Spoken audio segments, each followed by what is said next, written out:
اورنگزیب دلی میں تھا نہیں، اورنگزیب مراٹھوں سے جنگ لڑ رہا تھا، 14 سال جنگ لڑنے میں اس کو ادھر ہی لگ گئے، جو ابھی میں نے بتایا کہ کتنے سال لگ گئے۔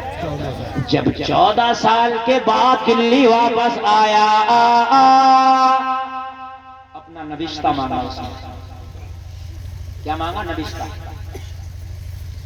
ایک لالا تھا، جو اس کا، وہ لالا کا نام میرے ذہن سے نکل رہا ہے، لیکن لالا تھا، ٹھیک ہے، پنڈت تھا، وہ لالا کے نام سے اس کو یاد کیا جاتا تھا۔ وہ اس کا رجسٹر مینٹین کرتا تھا، وہ تھا منشی کیشیا، ٹھیک ہے، وت منتری، خزانے والا منتری وت منتری ہوتا ہے نا، ہاں یہ والا، جو خزانے کا جو منتری۔ بلایا منتری صاحب ادھر آؤ، حساب دو 14 سال کا،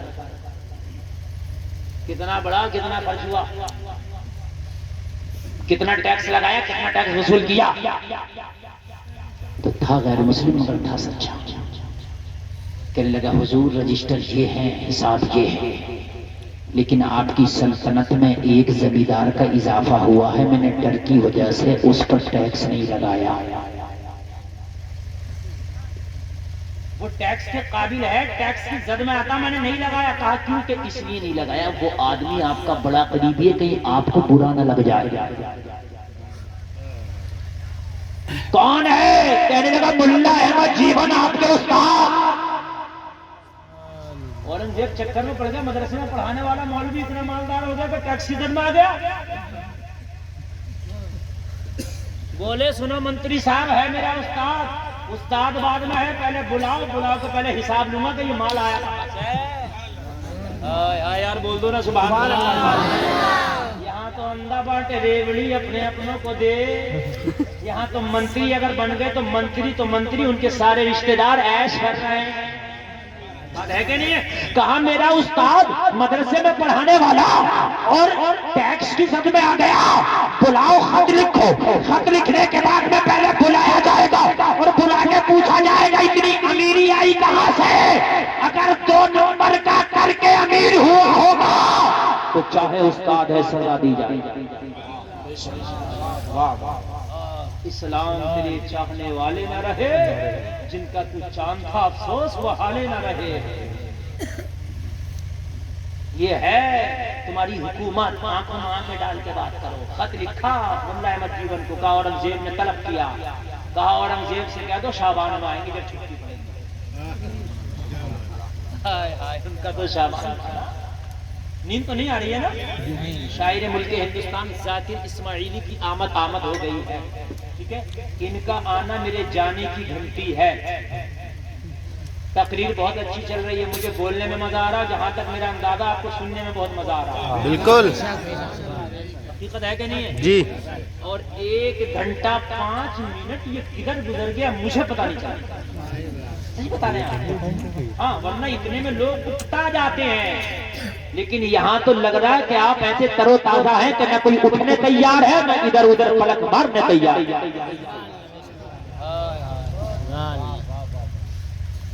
نہ یہ ڈرے کہا شعبان میں آئیں گے، شعبان میں۔ ہائے ہائے ہائے، آج کا ہوتا تو کہہ کے بھجا دیتا، بھائی CBI نہ بیٹھ جائے، AD نہ چھاپا مار دے، ہے نا، پیک بھجا دو، مگر ملا احمد جیون نے 54 میں نہیں بھجائی، کہا شعبان میں آئیں گے، سب حساب دیں گے۔ اب بادشاہ شعبان کا انتظار کر رہا، ملا احمد جیون شعبان میں حاضر ہوئے، کھانا بعد میں، ناشتہ بعد میں۔ یہ بتائیے کہ آپ کو 1400 سال پہلے میں غریب چھوڑ کے گیا تھا، 14 سال میں یہ امیر اتنی کہاں سے آ گئی؟ دل چاہتا ہے کہ یار میں آپ سے بہت قریب ہو کے بولوں، جس دن دنیا کا لالچ، حرام دولت کا لالچ نکل گیا نا، خدا کی قسم مومن کامل بن جاؤ گے۔ یہ حرام دولت کے لالچ نے تو ہمیں بزدل کر دیا۔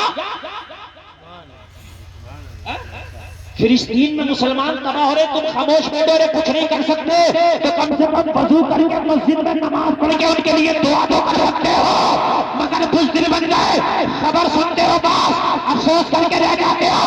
ارے دعا مومن کا ہتھیار ہے، دعا کرو، ہو سکتا ہے اللہ تیری دعاؤں کے صدقے میں فلسطین والوں کو فتح عطا کرے۔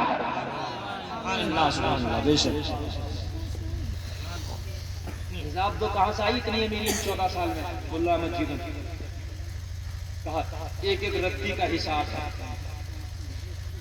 میں حساب تجھ سے لوں گا، اورنگزیب تو حساب دے۔ وہ چونی کہاں سے لایا تھا؟ میرا حساب بعد میں، پہلے اپنی چونی کے بتاؤ، چونی لایا کہاں سے تھا جو تو نے مجھے نذرانے میں دی؟ کہنے لگا حضور آپ مجھ سے الٹا لے رہے، مجھے آپ کا حساب لینا۔ کہنے لگا میرا بعد میں شروع ہوگا، تو نے چونی دی تب نہ زمیندار ہوا۔ چونی بڑی بابرکت نکلی، چونی بڑی بابرکت نکلی، اس چونی نے تو مجھے مالا مال کر دیا۔ چونی کہاں سے آئی ذرا بتا؟ زور سے بولو، زور سے بولو۔ سبحان اللہ۔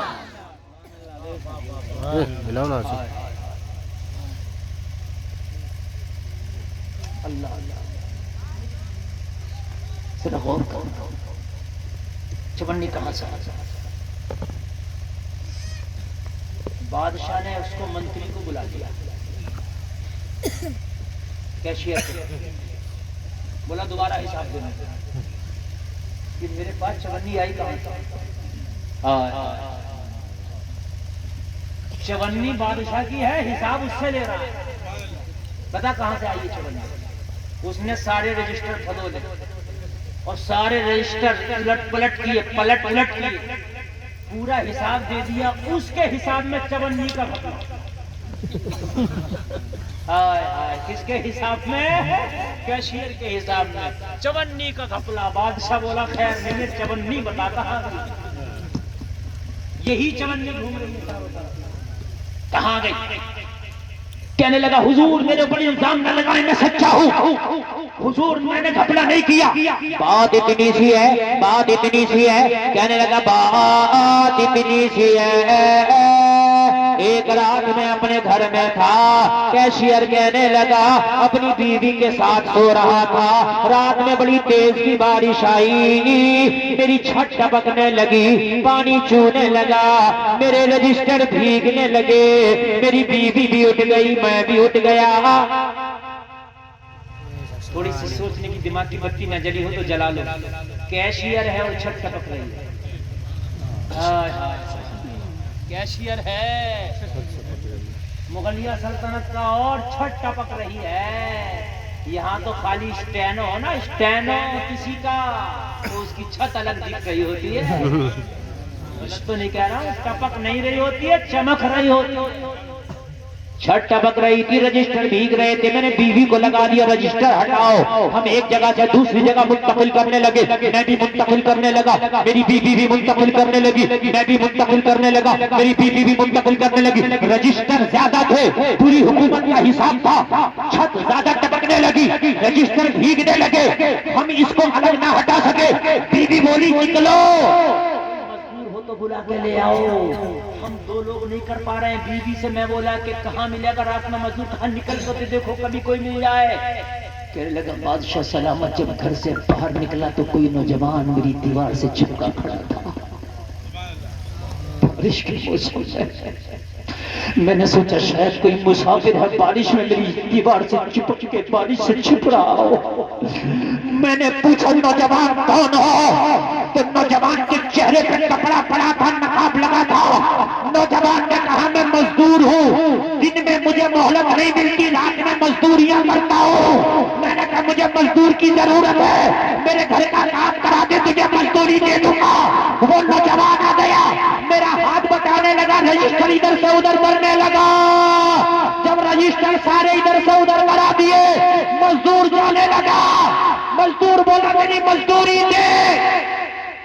کیشیئر کہتا حضور میرے پاس دینے کو کچھ نہیں تھا، میں نے کہا میں تجھے دن میں دے دوں گا، دن میں آ جانا۔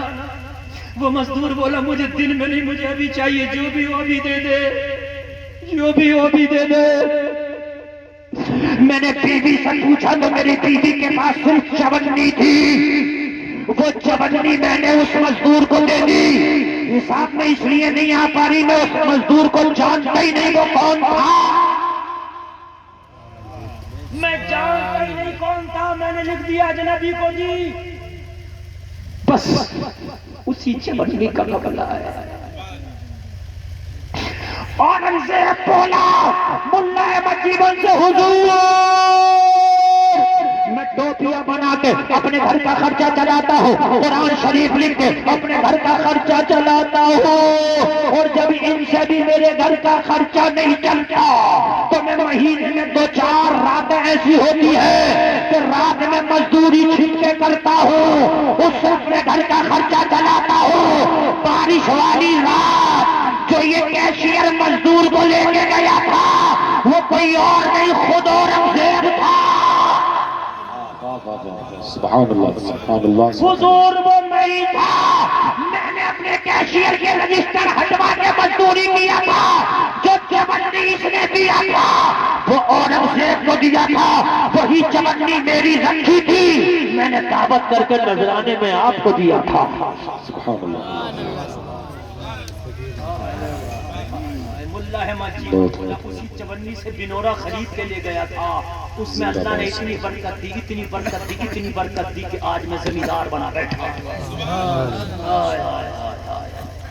حلال کی کمائی کرو، حلال کماؤ، اگر اللہ چاہے گا تو تیرے چھوٹے کاروبار میں بھی برکت دے دے گا۔